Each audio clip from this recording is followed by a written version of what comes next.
Carthage was one of the richest cities in the ancient Mediterranean. Its merchants controlled valuable trade routes. Its farmers produced enormous amounts of food. Its ships carried wealth for centuries. And for centuries, this economy made Carthage a power Rome could not ignore. But then something changed. Rome did not simply defeat Carthage. It systematically broke the economic power that had made the city dangerous. So how did a trading city in North Africa become so wealthy? Why did its economy depend on the Mediterranean? And how could one of the ancient world's greatest commercial powers collapse so completely? The answer begins with geography. Carthage stood on the coast of North Africa, close to major Mediterranean routes. That location turned the city into a gateway between different markets. But location alone does not create an economic empire. Carthage built something much bigger, a network of ports, merchants, farms, ships, and trade routes. And once that network started generating wealth, Carthage became impossible to ignore. This is the story of how Carthage became rich, why Rome feared its recovery, and how war finally destroyed its economic independence. Welcome to Opi Vault. Let us follow the money and discover why it mattered.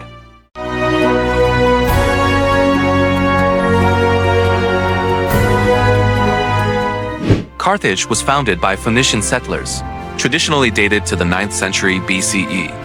The founders understood something that would shape the city's future. The Mediterranean was not a barrier, it was a highway. Ships could connect distant communities faster than caravans crossing difficult land. Carthage sat in a position where those maritime routes could be used to its advantage. At first, its economy was closely connected to the wider Phoenician trading world. Over generations, Carthage became a major power. Its merchants traded across the western Mediterranean. Its influence reached places including Sardinia, Sicily, Iberia, and North Africa. But trade was only half the story. Carthage also controlled productive agricultural land. Its countryside supplied grain, olives, grapes, and other products. Agriculture created food, raw materials, and export income. This combination was powerful. Ships brought goods into Carthage. Farmers supplied the city. Workshops processed materials. Merchants redistributed products. And the ports connected everything to distant markets. The result was a cycle. Trade created wealth. Wealth supported infrastructure. Infrastructure supported more trade. But there was a hidden weakness. Carthage needed access to resources. If another power threatened those connections, the system could come under pressure. And that power was rising in Italy fast.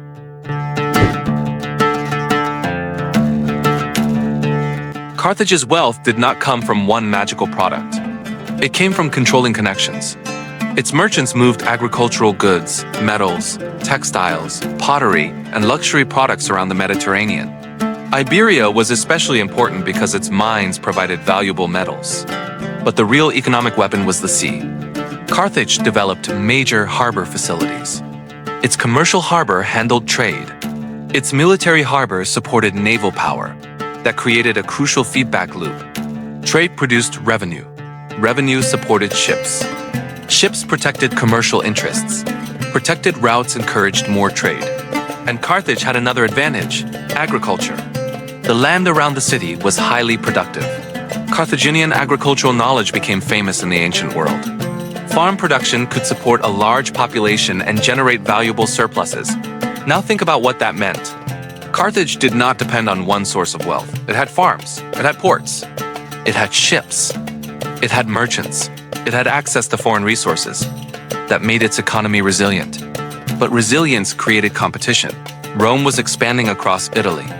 Soon, Roman power reached the Mediterranean, and Rome was not simply another customer. It was becoming a rival. The first major collision came over Sicily. And the reason Sicily mattered was not just political. It was deeply economic.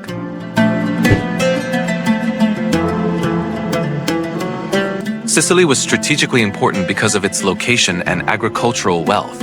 Control of the island meant influence over Mediterranean routes and food supplies. In 264 BCE, Rome and Carthage entered the First Punic War. The struggle became a fight for Mediterranean power itself. Carthage had a powerful naval tradition. Rome adapted and built fleets. After years of war, Rome defeated Carthage. The economic consequences were severe. Carthage lost Sicily. Later, it also lost Sardinia and Corsica. Its western position was damaged. But here comes the part many people miss. Carthage did not collapse. It rebuilt. Carthaginian leaders turned toward Iberia. There, they found land, people, and valuable mineral resources. The Barcids expanded Carthaginian influence. Hamilcar Barca began the process. His successors continued it. Then came Hannibal. In 218 BCE, the Second Punic War began. Hannibal attacked Rome's allies and famously crossed the Alps. His victories shocked the Roman world. For a moment, Rome seemed vulnerable, but Carthage had a problem. Winning battles was not the same as destroying Rome. Rome could replace armies. It could draw on enormous manpower, and it could keep fighting. Eventually, Rome carried the war into North Africa. Carthage lost, and this time, its economic freedom was tightly restricted completely.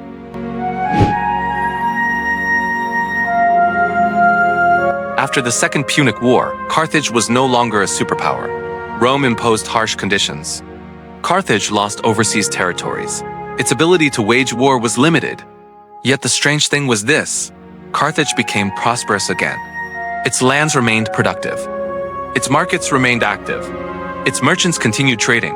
The city proved that economic power could survive defeat. But Rome noticed. A wealthy Carthage remained dangerous. Roman fears grew. Speeches portrayed Carthage as a threat. Then came the final confrontation. In 149 BCE, the Third Punic War began. Carthage was outmatched. But the city resisted. Roman forces fought to break its defenses. Inside Carthage, survival became the priority. The commercial system could no longer function normally. War disrupted production. Trade routes were threatened. Resources went toward defense. This is where economic collapse becomes visible. A trading economy needs security. It needs ships. It needs open markets. It needs stable production. War destroys those conditions. In 146 BCE, Rome captured Carthage. The city was destroyed as an independent political power forever. Its territory became part of the Roman system. The economy of Carthage was absorbed into a larger empire, and that was the end of Carthage's independence.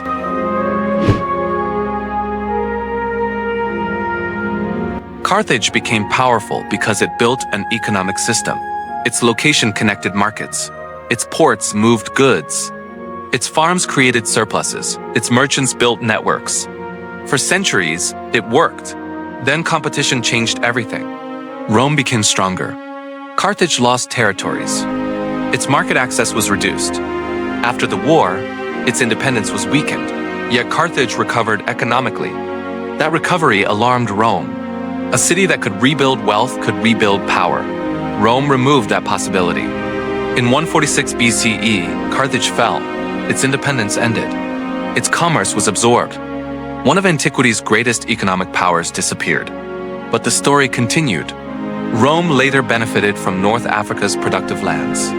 The region remained important for centuries. Carthage offers a lesson in economic history. Wealth can create influence. Trade can create power. But wealth also creates competition. Without political security, economic power can collapse. Carthage rose because it mastered Mediterranean commerce. It fell because it could no longer protect that system from Rome.